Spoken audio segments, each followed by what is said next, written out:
All right, we are live. Hello, Live Reality Games, Facebook and YouTube, and future podcast listeners, all 15 of you out there.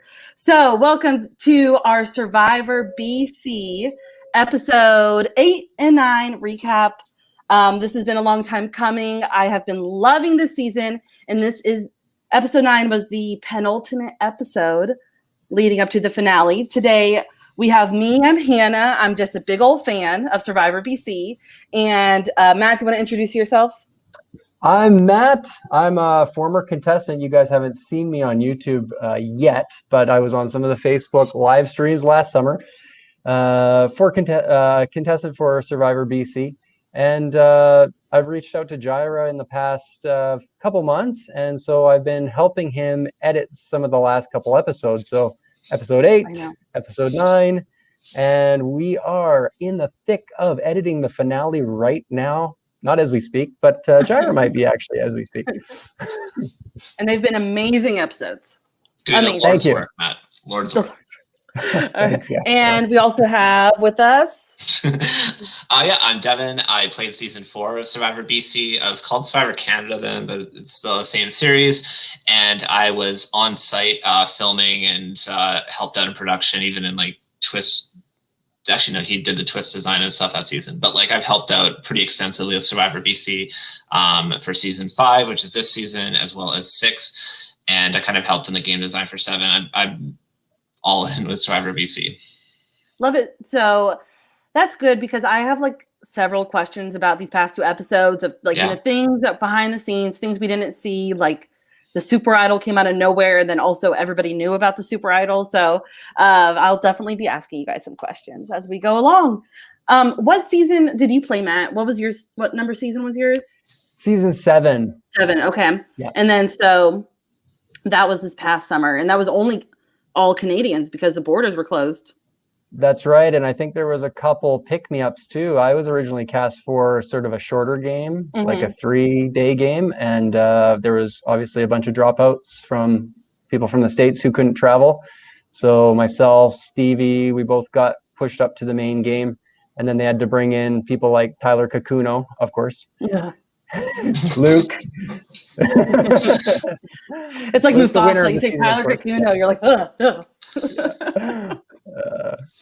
Mixed emotions. He obviously got me, so you know.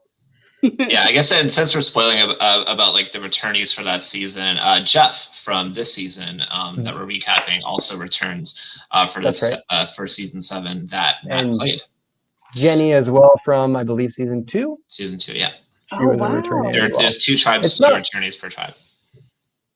Not so much a spoiler because it was on the Facebook live stream, so yeah, hopefully no one's watching spoiler zone. Really, Do you think will we ever get episodes for season 7? You think were they recording or was it just Jaira gets a lot of footage. I think that from my understanding, that is the plan, is to have all these seasons come out on YouTube and whatnot. I think the live streams have been fantastic, and they're even watchable like after the fact. So, I mean, it's pretty solid in the form that it's in. Season 6 was also done that way. And they're both great. You can ask Jaira or anyone associated with Survivor BC to have access. They're like private Facebook groups, and all the videos from like the challenges, tribal councils, camp life are all on those pages, and it's really good content. I've totally love them. I've already said up front that I loved these past 2 episodes of Survivor BC. I am such a fangirl. I don't know why. I'm just like glued to the screen. I am sending friends like snaps of the episodes as I'm watching of like, Hunter is not crying again. This man. I was like, when the balloon challenge, when he stepped out and got kicked out of bounds or had to step out, I was like, uh-oh, here come the tears. Hunter, oh no. No offense, Hunter, you're the best. But so yeah, I loved this episode and I'm excited to talk about it. What about you guys? General thoughts about these past episodes? Matt, you can go ahead as someone who edited them. Like, what were your thoughts on the footage put together and just in that process? Well, as you can see, episode 8, was quite long. That was like an hour long. Mhm. And that's because there was so much good footage that I had to leave on basically the cutting room floor. Like I would have liked to include more. Episode 9, when I originally had it done, I sent it to Jaira, and he said, "Yeah, this is way too long. We got to trim this like way back." Oh. Again, it was cutting like lots of really good footage. So it's unfortunate, but I mean, hey, it is what it is. This is a show. You want to be entertained. You want to watch it. You want the storyline to move ahead. And I think that it did really move ahead quickly. So yeah, we're down to the final 6 here going into the finale, which I'm super excited about. And yeah, who knows who won? And it'll be great to watch that. The proposed date of that coming out is going to be, I think, February 6th, I believe. Oh my god. Somewhere around there. We're That's probably like gonna next have to weekend. another week, yeah, next weekend, if not Monday. Cool. If yeah, it's on Monday, Matt, Monday's my birthday. Oh, really? So I don't know Okay. if you owe me anything on my birthday, but I would greatly appreciate that. I'm gonna have to figure something out. I'm just kidding. Yeah, it's been interesting because, you know, like Hannah said, like it's been a fun season, and this, I think it's mainly from this cast and like the way that like there's so many great characters on this cast that I think a lot of them have really had the chance to like pop like early on with this Tyler Austin rivalry, and Kirk, you know, playing idols all over the place, Cheston being this like sneaky snake. There's a lot of like fun character, the Hunter thing. This has been like a really good season for characters and just like the major clashes between these like type A people that you could easily see on like a network reality show for sure. So that was like for me like a really fun part about the season. When you look at the outcomes, like we're seeing like so far with these boots, we're seeing this like tribe, this Swap Medea tribe stay intact and people from this other swap tribe go. There's this sort of like that side like won the merge vote with when Kirk played the Idols to get out Suzette. And even though it's been messy with like Hunter not wanting to work with them and being mad at Kirk and Jeff kind of flip-flopping and Cole going back and forth, we've ultimately seen this outcome where people on the losing side of that merge vote are getting picked off. But it's more complicated than that. And I think the fun part, at least from these episodes, has been just the characters and how they've been interacting, even though the final outcome is, you know, have been a little bit disappointing so far, like up to this episode. Hannah, your thoughts on, I guess just, you know what? It's when I rewatched episode 9 just now. You know, I watched episode 8 when it came out, but I just realized like I watched Cole and Nolan play Survivor Reelfoot. I watched the Facebook Live when that happened, and Jaira played that season 2, correct? Yeah. And was there one other person? Trevor was Trevor was with Cole. It's like a blood versus water season, and Cole and Trevor were like a Cole pair. and Trevor, okay. And Nolan and Jaira were one of the other pairs. Yeah, so it's kind of funny how that's the first game I watched them play, which is, you know, after this game. Yeah. So I'm like, I watched like, you know, Nolan 2.0 and Cole 2.0 before I watched this game, but Nolan had played before. Is that what he said? Yeah, so Nolan played season 4 and was on only had to go to one tribal, and that was like a unanimous easy vote. But then he had to go. He had to be like medevac from the game because of like personal circumstances and all that. So Jaira gave him the chance to return. Okay. I mean, these people have all had like odysseys and have played like a ton of games since then. In particular, I guess we can talk about Cole, who gets voted out in episode 8 here. This is his first live game, and we've had private conversations about this where, you know, he played like online games before and done really well, and so he was kind of confident going into this. And then just in that live setting, seeing all these like type A personalities, like Cole is for sure. I don't know how familiar you are with Survivor Edgic and stuff like that, or how much our viewers are, but there's one distinction where it's kind of like a side character, MOR, middle of the road. And Cole is for sure that in this cast compared to people like Tyler, even compared to people like Nolan and especially Kirk and so on. Like Cole is like this background character, and he was dissatisfied with that.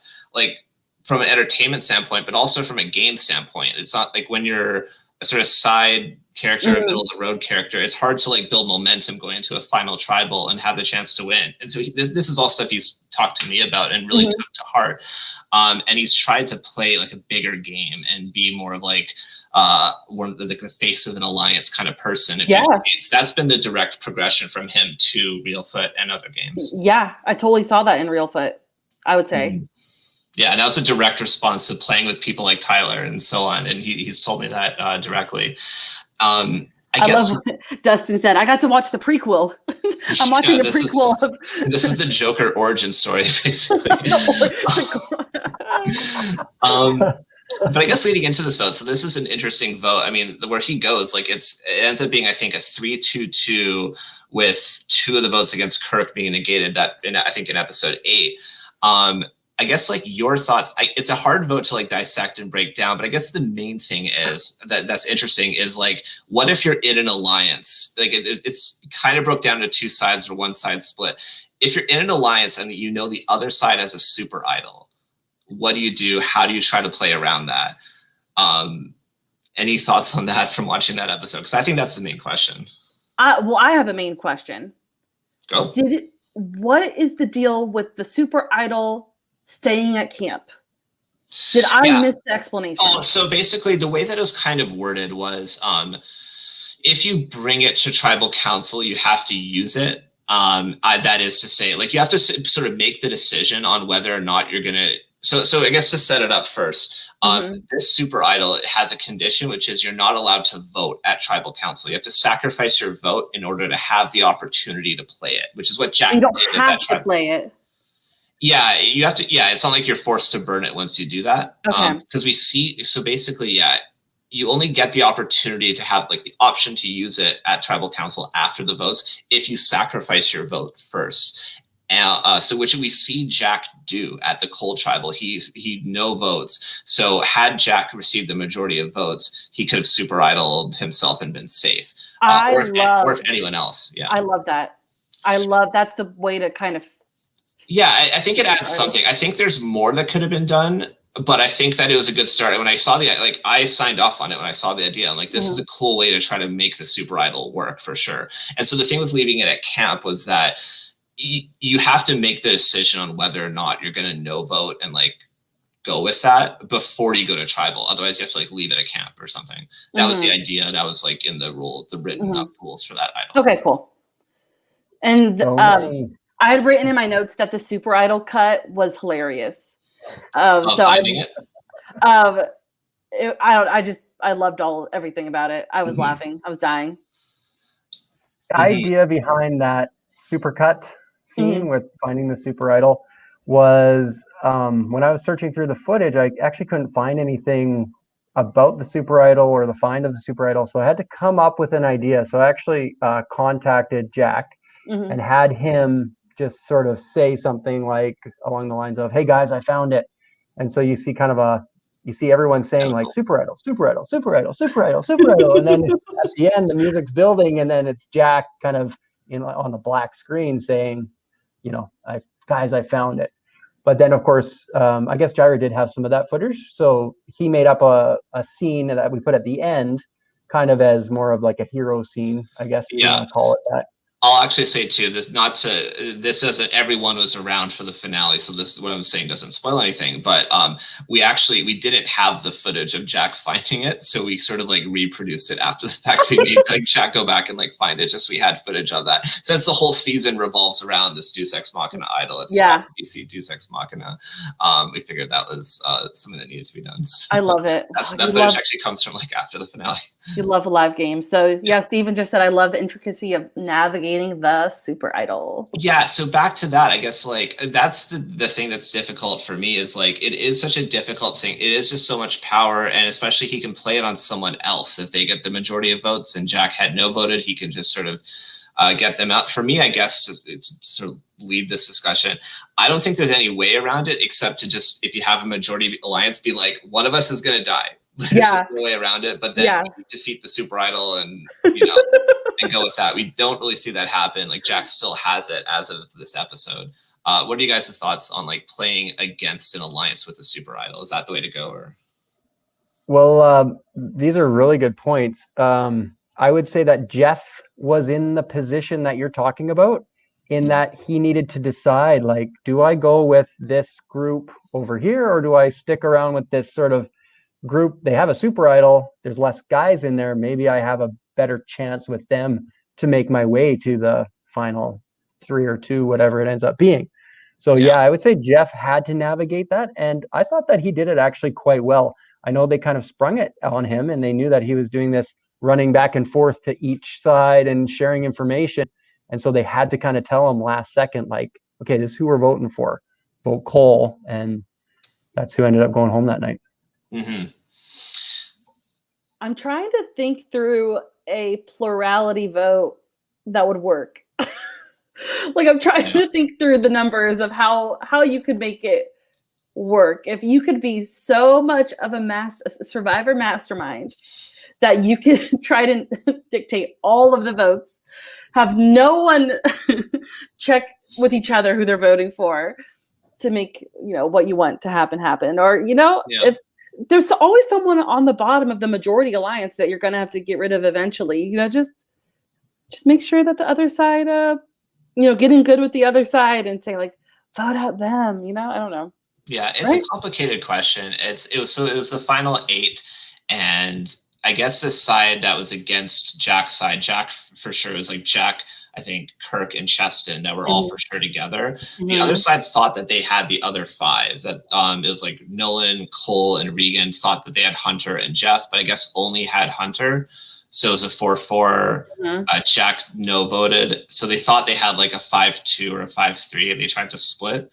But it ended up being a 3-2-2, where Jack didn't vote, and is the majority against Cole.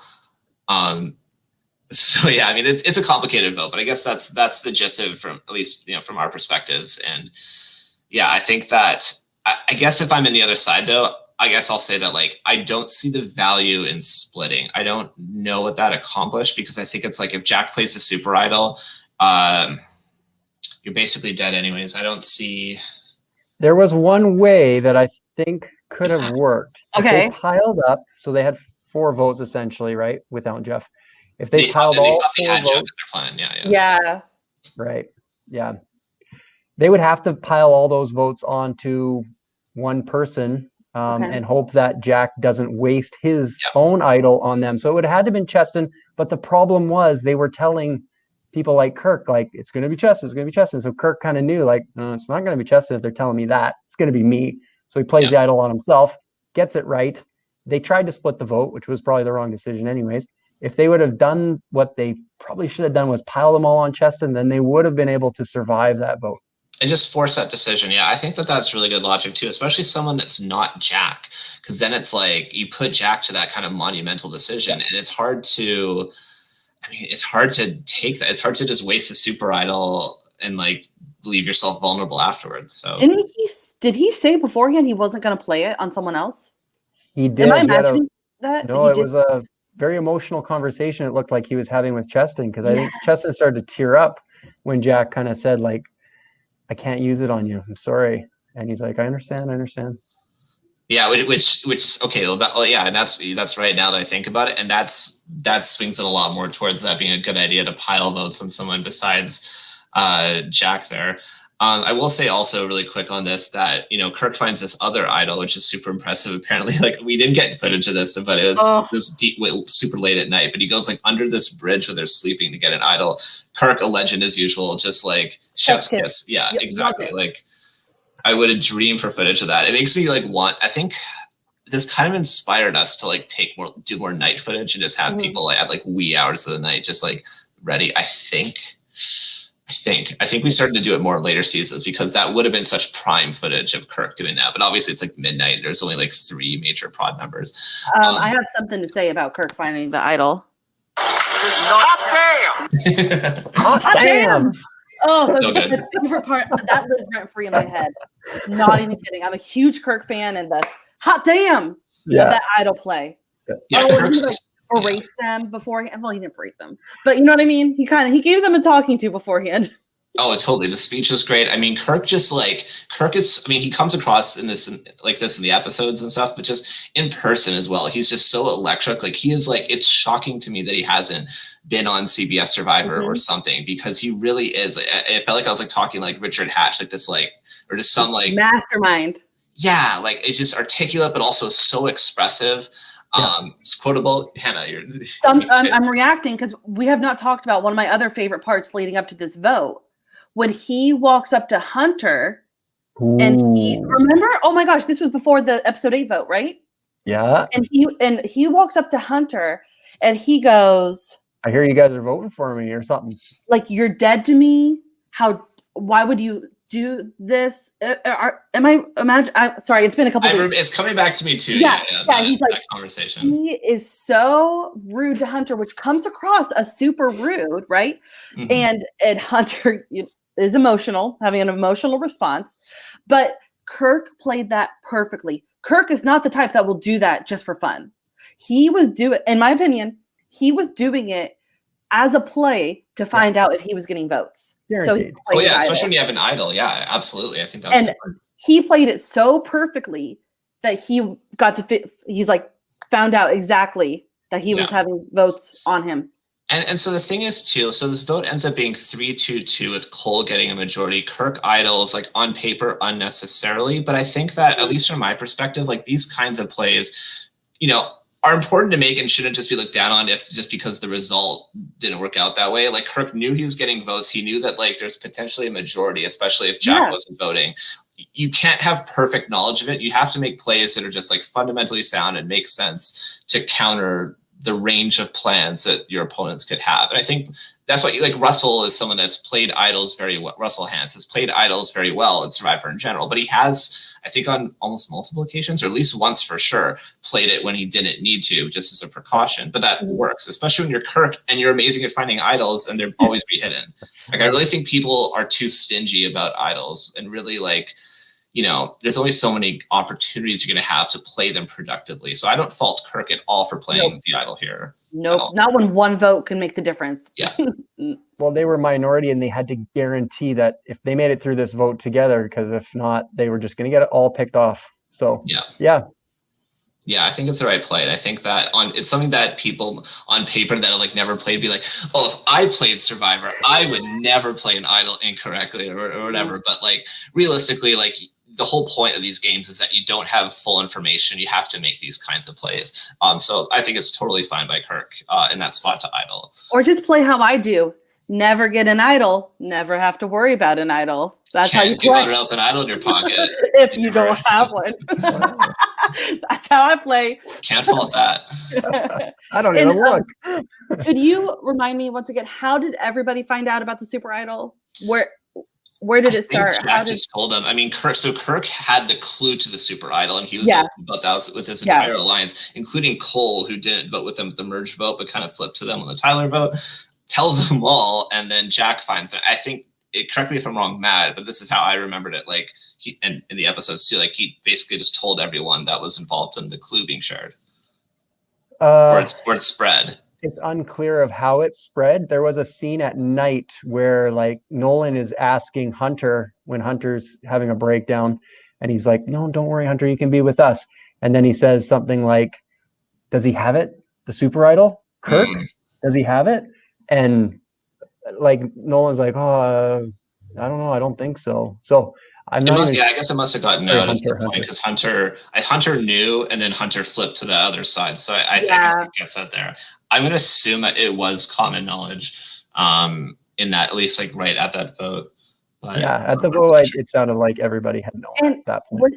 What do you guys think? It's when you have a Super Idol, it's kind of best to let people know you have it. Like that's we just talked about how hard it is to get rid of, to flush the Super Idol and survive. Your alliance survives. So it sounds great to tell people, right? Yeah, thinking about it never now. Really a target because if he was targeted, then you just use a Super Idol, right? So I mean, even regular idols are good like that as like leverage to keep people from voting you. Like it works really, really often.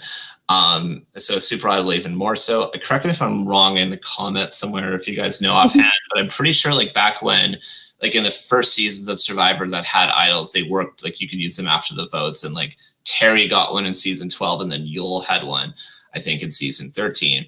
Yeah, I'm pretty sure those were basically public idols at some point, but that worked in their advantage, and neither of them ever had to use it. And I feel like that was the reason why, is because at some point they were basically public, and they used that well. I know what Yul did with Jonathan, so yeah, like I remember Yul's idol being like the big thing. I just could not remember if it had that ability. Yeah, I'm pretty sure it was public.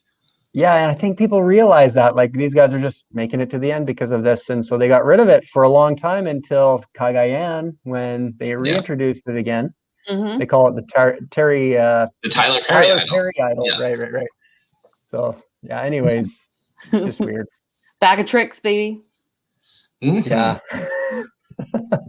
Yeah, I'd say I guess we'll probably we'll probably get into it in like the finale recap when we just talk about the season as a whole. But I think before I forget, I think I after the season, I thought my idea that I think this kind of super idol could work like even better is that you can only play it on yourself. Like once you no vote, like whoever does that, whoever casts like the no vote, you can only use the super idol on yourself. That way you can't like consolidate the power of an entire alliance with the one. That is true. That's really good. That's the next step that like makes that work. Or even you have to decide beforehand who it's getting played on.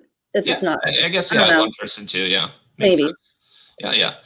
But I mean, I guess it's moot in a way in this example because Jack wasn't willing to play it on anyone else besides himself. So. And I mean, we don't. Did he vote episode 9? Yes. Did Jack? I don't recall off the top of my head. Yeah, that's a good question. Oh, I don't. Oh my gosh, this is so bad. I took notes on what I thought about everything. I did not take the like. Yeah, no, they're messy. The voting and both is pretty messy. It was. I think he had to vote in order to get Nolan out. Can't remember 100%, but I think he had to. 4-1 vote. Does that mean? Oh, actually, so check this out. So he did vote. I am looking at the voting history on the wiki. Yeah, he voted. Great. Oh, nice. Thanks, Dustin, for the link in the Facebook comments. In the Facebook comments, guys. We should have consulted that beforehand, but it was a 4-2-1, wasn't it? Yep. Thanks, Steven. So Jack. So the Super Idol still lives. Do you think 6 or 5 the last time it can get played? Do you know? I actually believe it's 5. Yeah, right. 5, I believe. Yeah. Whew. So still in play. And so it's this final 3 minor spoilers. So there's going to be one round where there's just like a final immunity and there's no idols in play. Like you have to survive that one round without an idol. So yeah. You said it's a final 3. Yeah, I feel like someone in this last episode even said like, Cheston said, I think I just need to make it to final 3. So. Mm-hmm. Yeah, I don't know if he publicly told them, but I think it was kind of assumed when jury started at 10. Yeah. Otherwise, it would be like an 8-person jury in a final 2, and there could be a tie. So, yeah, it's a 7-person jury and a final 3. Can I bring up something completely random? Yes. Sure. Okay. So, something that fascinated me was the different sleeping areas of camp. How when I played a live game, we were told, this is your spot. This is where you're sleeping. This, radius of 20 feet. It looks like, and Devin, you were on the ground, so you know more than I do, but like they could go to the cabin to sleep. There was some weird music playing with Regan and Cole in the cabin. It's a very like emotional music. I'm like, what's about to go down in the cabin? And then there's like people at the main campsite, I guess. And it just made me think of Survivor Cambodia with the beach people and the shelter people, and like it's so cool getting to see that in a live game. I don't think I've ever seen that in a live game where there's complete different areas you can sleep. Yeah, I love that. Yeah, it was a big camp. I actually forget if there was an original plan to like just have the Merge tribe be somewhere specifically. But the day of Merge, we were dealing with a lot of things because there were some other people that thought they had access to the campgrounds. We had to like figure that out. So that was a crazy day. That might have led to, I forget if it was the plan originally or if it was a product of that. But basically the result was that they had access to the entire campsite that we were using. There was an area for 2 tribes. There was like a challenge area and then a path to the Exile Island. And all of that was available for the cast to sleep and hang out wherever they want. So we had to like do a lot of running and finding out where people were as production. But yeah, and it led to a fun dynamic as you were talking about with the groups just sort of separate into these 2 really distinct areas, which was a fun dynamic that led to, I think, paranoia in these rounds. Oh yeah, that's what we heard in confessionals, right, Matt? Like we heard people talk about who slept where. That was a big part of it. Even at Final Tribal, Jaira asks, "Tell us about the sleeping arrangements." So yeah, I mean, you can obviously see the separation of sort of one group versus the other at that point. So that's why I think the group in the minority knew that they needed to make a move, big move, to stay ahead. And I think they did. You know, we're on the Live Reality Games Facebook, so we get to talk about live games a lot. And I got to bring up when I played a live game, and you know, you heard the Boston Rob thing of you got to watch who people sleep by, or whatever. You know, that's who they're working with. It's so true. When it's time, was it the merge night? I really wanted to sleep next to my number one ally, right? And I was like, wait, I need to go sleep by someone that I want them to think that I'm comfortable with them. Isn't that so weird? That's so weird. It's so weird. But I'm like, you know, I don't know. That's what I just think. I think it's a real thing. And I just was mentally thinking about it when my game merged. So, okay, I have to mention this. This is like specifically on Tyler. This is just like me reporting what was in Tyler Kakuno's head. He who must not be named, do you mean? Maybe. So I think because we've talked a lot about the game and stuff like that, and he always said that I think like when he got voted out, then the rest of them got to like sleep. Like there's a night in between when Tyler got voted out and the next tribal. Okay. And Tyler always said that if he had survived that round, he would have been very strategic about getting his alliance to like sleep next to certain people. Like he was actively planning like who he was going to get Regan to like sleep next to. And it cold to see that. It was like pretty dark-sided. Like he was like, he's like, I own them. Like, dark? Tyler? No. Yeah. Dark, no. That's why I just remembered that for the first time in a while when you were talking about that. So I felt like should mention that. But since Tyler was not there to like instruct them on who they were sleeping with that night as their fearless leader, they instead just went to two groups. Boston Rob, like 2.0. He took the buddy system and his sleeping strategy and put it together. Wow, next level. Truly an innovator of our times. No, that's a little too much. Oh man. So anyways, thank you for indulging me on like the sleeping arrangements because I loved it. As far as this episode, then, I mean, the two main things that come to mind to like that we still can talk about, I guess, are actually the two main things are just what we think about how this is going to play out going forward. And then also I have a note here as you're talking about it, Matt. I was going to ask you if anything fun came up in the lost footage that you had to cut for the episodes that didn't make the episodes, if there's anything fun and or relevant. And that, I guess I'll ask you that first. That's a great question. Not to put you on the spot, there might be nothing. I just, in case there's something.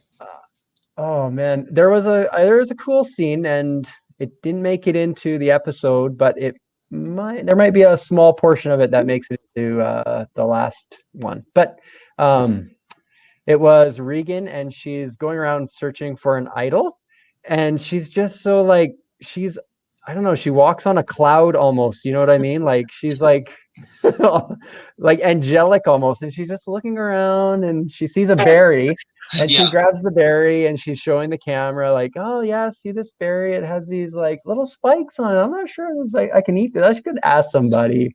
And she's just so like game does not mean too much to her, which is very cool because, you know, like you've got to take it in stride, right? And yeah, I think anyways, I don't before Hannah unveils her wicked takes on that, I just want to say I actually was there. I was filming that. I actually remember that really fondly. It was I think it was the final day of the game. Like that morning after Tyler gets voted out, like that day, everything in the game happens on that same day. So it's a really intense day of like strategizing and emotions and stuff like that. And in the middle of that, you have Regan like looking for an idol, but really just kind of like just enjoying the camp and just enjoying this like opportunity to go camping and all that. And like, oh, there's a berry, like this and that. It's just such an interesting shift from like the intensity of the game and all that. It was really fun to just like, I'm cringing. I can't take it. Like she's not looking for the idol, she's not strategizing on how to vote. I'm not going to talk about how great it is that someone gets to enjoy camp life. No, it was a fun balance from the episode, you know, like if it could have made the episode, it was fun. It would have like paced it, you know. But why didn't it make the episode? Because it was too long. It really too long, and it's not about the game. Okay, so I'm just like, I appreciate the gamer girls, and it's just like, where is Regan? What is she doing? There's a confession. Sorry, I'm Regan, you're awesome. You're great. But also there's like a confessional where it's like, what do you want to have the vote? Maybe it was you, Devin. What do you want the vote to be this next episode? Next tribal. A couple votes on Hunter, a couple votes on blah, blah, blah. I'm like, oh my gosh, you don't know where the votes are going, or, it's just like you said, angelic, Matt. It's just like, and you know what happens? She keeps on surviving. She keeps on just, whatever. Yeah, she just, whatever, just keep on going. And Homegirl's going to bring it, probably going to win. And I will have to eat my words, but I don't know if you could tell, but I'm a very, very loud girl. And what, Devin, you want to share what you were saying earlier on before we started recording? You were sharing this horrible, wretched take that Regan has not been fun this season, and I would say that definitely she's more of a passenger and just kind of enjoying things and having fun. But that's a good balance from everyone else in the cast who's so emotional and intense into the game, so it kind of makes for a more balanced and whole cast overall. But also, I think there is potential. I think overall she is someone that's capable of it. She doesn't watch Survivor. This was it was years and years, 5 years between games, between when she played season 1 and this. Season 1 was filmed back in 2012, maybe it was 2011 late. It's a long break between games, and she hadn't watched any Survivor, hadn't really kept up with Survivor BC in between. It was one of those things where we were just blessed by the application. Oh my God, Regan. Because she was really good in season 1, where it's this almost literal Lord of the Flies thing, where it's all these really young people, the oldest people are 16. Yeah, they were really young. Dad randomly. And it was just really cutthroat. She's 16 and planning on backstabbing her best friend from high school because it's best for her game. It was amazing to watch, and she's a catalyst of that. So we were going into this season holy shit, this could be so good. But I think that she definitely takes a backseat and plays more of a social game, and it's kind of worked. And we've seen people be reluctant to target her. It's always other people going before her. She I believe pulls out an immunity win. So she's had an impact on the game, but it certainly wasn't the kind of, at least up to this point, the kind of impact that we were expecting, which we thought would be a bit more cutthroat and whatnot. But I think she's fun. I will also say, I think she very well has the ability to be cutthroat. You could tell that her social game is amazing. No one's targeting her. People are coming to her about stuff. And I feel if she had that killer instinct / that desire to run some votes, she could do it. Yeah, because she could draw people in and then slip her throat. She could easily be that kind of player. She has the draw them in part on lock for sure. Yeah, and I also have to say, Suzette and Regan are gorgeous ladies, but makeup does not belong on Survivor. So I cannot. When I freaking saw mascara on them in confessionals, I was like, I can't. Maybe that's Suzette brought there was a makeup bag. Jaira gave them a cast packet of you can only bring this much, you can't bring that much, and Suzette just still just brought a ton of makeup and stuff like that, and but we were just whatever. Cool. She's not big for Canada. It's cool that she's playing. Regan, it's great that she's playing. She's amazing. Suzette was amazing. She could put on whatever makeup she wants. She's from Big Brother. She doesn't know about all this. If you see the Ponderosa, you can see her whole, because I think she had more. Yes. She had more stuff for her exit bag or whatever. So you can see her just take this entire park bench table and just get to work on that. Oh, I want to Do you really think that Jaira, Devin, Maddie, and Luke are going to be able to stop those girls from doing whatever they want? I don't think so. That's not the crew. I think is dropping the hammer and being this is how it. It was chill. Jaira would never. It's too nice, right? Not me. I'm an asshole, but Devin has to be the backup. But no, but obviously for game infraction, if anything was resembling a game infraction, people skirting on the edges of the rules. Integrity of the game. So, to be clear, integrity of the game. Mascara. Yeah. We were good about that, and Jaira's always on the ball for that, and all that. But definitely, it's not the most confrontational prod team, at least for that season. For sure. That's right. Let's talk about Nolan for a second. I So- am obsessed with Nolan. A testament to Nolan. He won the heart of Regan, because in that final confessional where they're about to go into tribal council, she says, I'm not really sure what the vote's going to be. Like, Nolan is the one who's figuring all this out, Mm-hmm. and I really don't want him to go. And what happens? Nolan goes. But there you go. Stud. Yep. Alpha. I'm a big Nolan fan, and after that balloon challenge, which was so fun, So loved the balloon challenge. I was like, King Nolan. Once I figured out that it was not Hunter, it was Nolan, because I cannot tell them apart, especially at night vision. I was like, I cannot tell who's Hunter and who's Nolan. But big fan of Nolan. He did a great strategy. I think Matt, you will probably remember better than I do. Was he pretending like he was out by standing still with his balloon or something? That was Hunter. Oh, that was Hunter. That was amazing. He was being weird halfway through. But yeah, then they got him out. But it was He stepped out. Cole, and they got him out. Mhm. It ended up being Cole versus Nolan in the final. And Mhm. Cole had just won immunity. So he was, if he would have won that night, I think Nolan may have went home instead of Cole. Hoo-wee. Could have been a different game. yeah, there's a streak going up until this episode where whoever has individual immunity goes the next episode. Tyler, unbeknownst to the edit, had immunity for the merge round, and he then went the next episode, and then Cole got immunity the round Tyler went, and then Cole left the next episode. Then Nolan got immunity. Cole left, and then Nolan left the next episode. Regan! So Regan is our reigning immunity holder. Will that streak continue? We'll see. But that's been for the entire merge. That's been the trend. Wow. So yeah, I mean, Nolan's great. I mean, I'm really happy for him that he got to like have the full experience of after the first season. Like he was so intense and really was like passionate about playing, and then just wasn't able to. And I think it was on his mind a lot during the summer.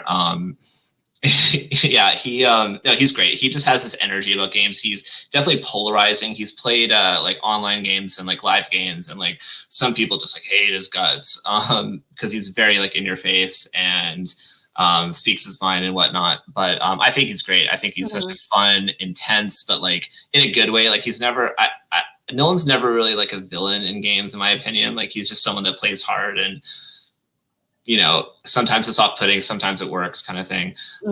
He's great. I think he's just gotten, in this BC community, like he's around a lot of people that are really, really, really good at games, like Cole and Trevor's killed a bunch of other games, and like Tyler. And I feel like he's like absorbed. I'm okay. And he's absorbed a lot from that group, and I think that he's gotten better at games. We've played like minis, like day-long minis at like a friend's house and all that, and he's done some really sharp progressive strategic stuff in those games. And I'm a huge Nolan fan forever. Like he's great. I think he was in a season with a lot of big personalities. Like this is one of the few seasons where Nolan is almost like a secondary supporting character, but I think he still found a way to leave his mark. And he has a fun final tribal speech. So yeah. Oh, something to look forward to. Yep. Yeah, he had a good season for sure. Anything else to talk about before we get into like projections of what you guys think is going to happen? I guess Hannah's the only one that's unspoiled. Yeah, I mean, that is true. So, it's going to be prediction time with Hannah. But I wanted to bring up one other part from episode 9 that I really liked, and that was teaching time with Kirk. So episode 9 was a lot of idol hunting, because did Kirk plant his idol clue, his old idol clue? Did he plant it? Or maybe Devin, or like there was like an idol clue that was like quench your thirst or quench, and that's why they're all looking under the water fountain. That was real. That one was real, but that's the new idol. Thought that it was fake. There was one hidden, but it wasn't where Cheston was looking. That was the best scene where like you got one group of guys talking over here. You got Cheston, he's going off with the other group. He finds out where this idol clue is. He looks to the camera. Yeah, we haven't even talked about this. He looks to the camera and he's like, ladies and gentlemen, that is how you get the clue from the enemy. And he goes straight to this like watering hole. Then it cuts to like Jack talking to Kirk. And then you see in the background, Nolan and Hunter see that Cheston is like looking in this drain, and they come running up. Oh yeah. How'd you get that over? Yeah. What are you doing? Oh man, it's great. That was the greatest. And then they get tongs and they're like searching through that water. Yeah, So it wasn't gross. in there. There's actually I forget if I made the episode, but there's a fun scene. Nolan told me about this afterwards. I never even saw it live, but apparently there's one point in which Nolan and someone else, maybe it's just Nolan, was looking around in a specific area around there. And Cheston goes up and is like, "No, I already looked there. There's nothing there." And Nolan's like, "Okay." And he wanders off to somewhere completely far off, and Cheston kind of follows him. And then Cheston like goes back and looks in the spot because no one's looked there. It was a really cool moment. He doesn't find anything, but Nolan is like, that was like such a sick play after the fact. He's like, that was such a sick play by Cheston. I've never seen anything like that. Didn't they just do that on Survivor 40? This is ringing a bell where someone, I think Tony, he was up really early and he had the fire and maybe he was searching and someone comes up and he's like, "I haven't searched over by the well yet. You should go to the well." And he had already searched all over the well. Yeah. It's good stuff like that. Cheston did that. Cheston had a play like that. That's really cool. I don't think we got it on. Okay. Is this true? Dysentery. That's how Cheston got dysentery. Yeah. He got dysentery? What? Is this true? I mean, I don't have the. Oh God. Fact check. Is it on the wiki?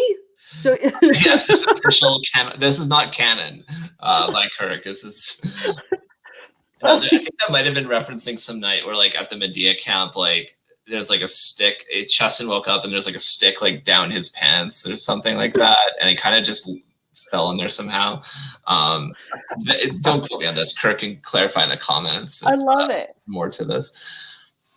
I'm going to put my favorite Cheston quote in the chat so I could pull it up onto the main screen. But here is my favorite quote from Cheston. At one point, he said, "Tyler is a jerk." And that was amazing. I loved it. So just had to. Okay. Anyways, back to Kirk. So teaching time with Kirk. Kirk says, he turns to the camera and he says, "When you're on the bottom, stick your hand in a hole." So lesson one for Kirk. Then he says, "How's that off the episode title?" Stick your hand in a hole. Then he says, "Lay low. Don't talk to others because the more you talk, the bigger your target gets." Boom, boom. And he says, "Have one or more or two people that you implicitly trust and never backstab." So, do you guys believe in the ride or die survivor strategy where you have that person all the way to the end? What is your thoughts on that? Because that's the only part that I'm wary of. I think When it depends on. I did have one, but anyways. It depends on what role you play. I mean, he played the giant shield. He's the guy who knows real Survivor players. He's helped out on all these other casting things, and he's almost been cast on Survivor and Big Brother and all these things. So he had to play the role of that, find a guy that you can stick with. So other people, maybe a Jeff or something, could play that back and forth role. I don't know. It's weird. I always think about that myself too. Like, you think you want to play one way or you can play one way. You get out there and you can't do what you want to do, or that actually just doesn't work. So it's adaptability, really, right? Devin? Yeah, Kirk is just, I learned a lot from watching Kirk. The one thing I didn't pick up was his uncanny ability to like be next to someone and whisper to them in such a way that like someone like 2 feet away can't hear. I still can't get over that. I've never seen a human do it, but somehow Kirk is like, he's like basically built in a laboratory to be the best like live game player because he has all these weird skills. They're so specific to playing live Survivor games in the forest.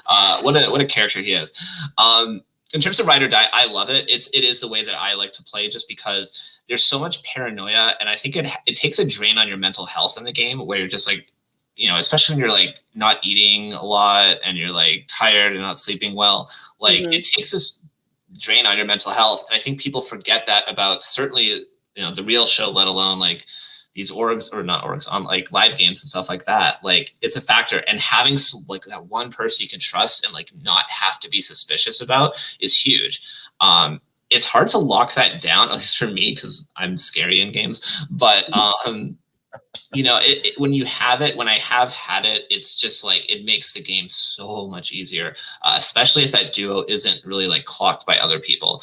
Then it's just like it gives you this huge advantage in the game, and you can also chill. And usually you're going to be like on top of the information in the game. So I do think that part is important if you can get it, but you have to be aware if you have it or not, or try to make your best guess on whether your supposed ride or die actually has your back. Or is ride or dies with someone else. Yeah, exactly. I used to like have this grand idea of like, no, I don't need to ride or die. I like, you know, like it's all about me and I'm going to do everything. It's like, and then when I've played like minis that I've done well in, or when I did play a live game, I did the best because I had someone that I was explicitly like sharing all my thoughts with.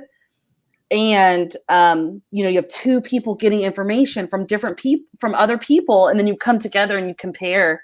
And you don't have to be paranoid about like what you're hearing from that other person. You can actually like, compare notes in a real way, and that's huge. Mm-hmm. And then if they like backstab you or turn on you, they know that they could very well be losing a jury vote or something. You know, it's like it's like you have to put the pressure on not to vote you out. Mm-hmm. This has been a really Kirk-centric recap, but I'd be remiss if I didn't point out something else. Again, I keep forgetting if everything is in the episode because like it's still like vivid to me what happened there, and it kind of just blurs together in my head. But after the, I believe it was actually no, sorry, this was a bit before, but it was after the when he, I think it was either after the tribal where he idled himself and Cole went, or is after the merge tribal. But basically, he was talking about how you have to like lay low after you make a big move. And I think that's another like teaching time with Kirk moment where it was like something I hadn't thought of before. And but it's like this like concrete major philosophy of his that I think is absolutely correct. So, I mean, this is, you know, Kirk's definitely had a huge impact on this. And I guess we'll see if he can take it home, which is a possible segue to Hannah. Prediction time with Hannah. Based on what you've seen, how the game's kind of unfolding, how do you see this playing out? I would love to see a Kirk win. I'm very biased about wanting Kirk to win. I will say Kirk has not spoiled it to me, but I met Kirk, I believe this was filmed 2018. Tell me if I'm wrong. Yeah, I think it was 2018. I believe so, because I met him later that summer. Was when I first met Kirk, and he briefly mentioned that he had played Survivor BC and that he did somewhat. He was like, I feel like I did well in it or something. Like he wasn't spoiling it, but he was like kind of like, you know, kind of mentioning it. And ever since I've been waiting for this season. I've been waiting for the finale. I want to see Kirk bring it home. Who is his stiffest competition? I watched the bit of Ponderosa from Cole's Ponderosa, and he was mad at Jeff right after that vote. He's like, "Oh, Jeff is such an idiot," because Jeff was on the fence between the two sides and ultimately sided with Jack and Cheston and Kirk. And he said that if Hunter or Regan make it to the end, he wants one of them to make it to the end so that they can win. Mm-hmm. And my mind went, because, you know, for me as a viewer, not there, I've already said that I just see Regan floating on by, just, you know, no one's coming for her. I see Hunter crying a lot. He went through it. What did he say? He said, I'm just not in a good mental space right now. And I'm like, yep, that's the Tyler Kakuno effect. Yeah, that's what happens when Mr. He Who Shall Not Be Named messes with you. So, and yet you name him. You broke your own rule. Hannah. I know. I'm just kidding. But like, I can't imagine. I don't know. I shouldn't be so hard on emotions, but what they've seen and like, you know, Regan trying to comfort Hunter and stuff. It's kind of weird to imagine Hunter winning, but what a story that would be. Sorry, I'm just like ranting now about the cast. We also have Jeff on there, Mr. Flip Flop. I don't see him winning. I don't know if there's a winner's edit in Survivor BC. I don't know if I could see him winning this game. I don't know if he's even though he's playing good, I don't think he would get the respect from the jury. And who am I missing? Cheston. If Cheston, I know, I love Cheston. I think he's hysterical in confessionals. I love his game talk. He's fooled people time and time again. And if we saw Cheston and Kirk in final 3, I will. You guys are both stone cold face right now. You're like, I want to hear your thoughts.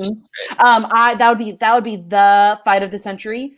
And oh my gosh, if Kirk or Cheston lose to Hunter or Regan, I will not be happy. And I don't know if that's rude of me to say. I don't know if that's rude. Based on how you've seen them play the game. Yeah, this is what I've seen. You know, these episodes have been airing over the span of months. I mean, a long time. So I'm just going off of what I remember for the past couple episodes, and those are my thoughts. Yeah, no, fair. I mean, I think we see it's definitely like you see people that have, you know, play these bigger games like Kirk and whatnot. But just time and time again, I think we see in like this in CBS Survivor and in live games just as much, weirdly, there's no $1 million prize, that it just comes, you know, a lot of times it's just like, who are your friends? Who are the people that you can feel like it's a win for you if they win? And all that after the fact, that does a lot. And just emotionally, like, that's a huge factor. Like, can you walk away from the season like feeling good about the entire game? Because the winner kind of like represents the season for you.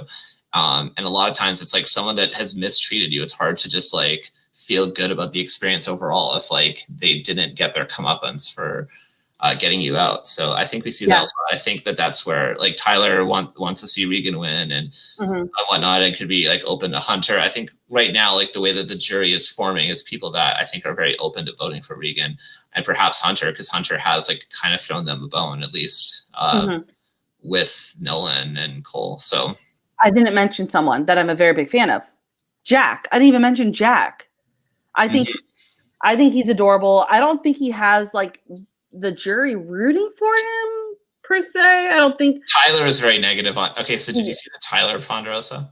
Yeah. No. Yeah, he's talking to Cole. No, was it Cole? Yeah, he's talking to Cole or something, and like they're talking about something totally random, and then I think right just out of left field or something, Tyler says, "Yeah, Jack's a dick," or something. I can't remember. So this Tyler Ponderosa, just as the setup, as the sales pitch to you of watching this, I put in the instrumental for "Hit 'Em Up" by Tupac in this. Oh my gosh, I have to go watch it. Because Tyler has opinions on his fellow players. I'm just going to leave it at that.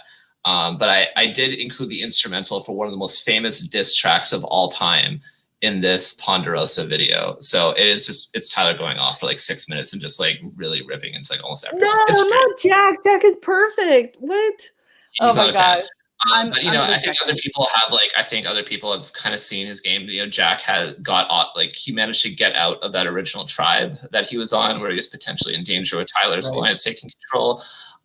So I think it is very interesting and open. And yeah, I guess we'll have to see where it goes. I feel like we covered this in pretty good detail. Is there anything else anyone wants to kind of bring up, or can we? Well, I wanted to mention one thing really randomly about like a bad move by Nolan during tribal council. He goes, "Look, the 3 people on the jury were my alliance, and you're going to vote out me, and like there'll be 4 of us in jury as an alliance voting for who wins." It's kind of like a bad thing to say, because it's like, look, guys, 3 of my friends are on the jury. Why would you vote me out? Yeah. Bad move. So I think the decision was already made before he even opened his mouth at that tribal. Yeah, it's a rough last minute pitch though. It's like, guys, all my best friends are on jury. Like, Don't put me there. but there's something to be said for like doing jury management regardless. And I think part of his complaint was that I don't know if people were even like trying to jury manage him on the way out. So I think it was fun in the moment. It was fun to watch because it really felt like open, and that a lot of different people had chances and had their own narratives. So yeah, and it's a fun finale for sure. Yeah, Matt, what are you thinking about this season, and what your thoughts are on all of it? I think it's been great. I really can't wait to get to the finale, and I'm going to start working on the next season of Survivor BC, and hopefully the plan is to work through it to up until the summer, and hopefully have all the seasons on YouTube that are up to date going into the next game. So those are my goals. Yeah. I have a couple other goals, and I'm going to share it in the comments. For some reason, I can't type in the comments right now, but after this feed, I'll jump on. Jaira and I are starting a GoFundMe campaign, and we're going to try to get some more equipment so that we can kind of up our game level, if you will, in the production department, so we can put out some really high quality products. So yeah, which of course will be free of charge on YouTube. So I'm going to post the GoFundMe there. I'm working on a video right now that we're going to release more near the finale. Yeah. I love it. I'm so excited. I just love this. I love Survivor BC episodes. They're so fun. The cast you guys get is so great. So I'll definitely be checking out that GoFundMe. Do I get like, is there like tiers? Are we going to get some like inside knowledge or something if we donate a certain amount of money? We might mention some names. Shout out to Hannah. Yeah, shout outs to people who donate. Absolutely. Cool. Yeah. All right. Well, with that being said, I guess I will sign off for the great Hannah and the wonderful Matt for the Survivor BC recap, and we'll see you again for the finale. Probably with we'll probably get some people on to do like little extra interviews and chat about things as well, including potentially the boots for these episodes. So I'll sign off here for the Live Reality Games Facebook page. See you at finale. Woohoo! See you next time.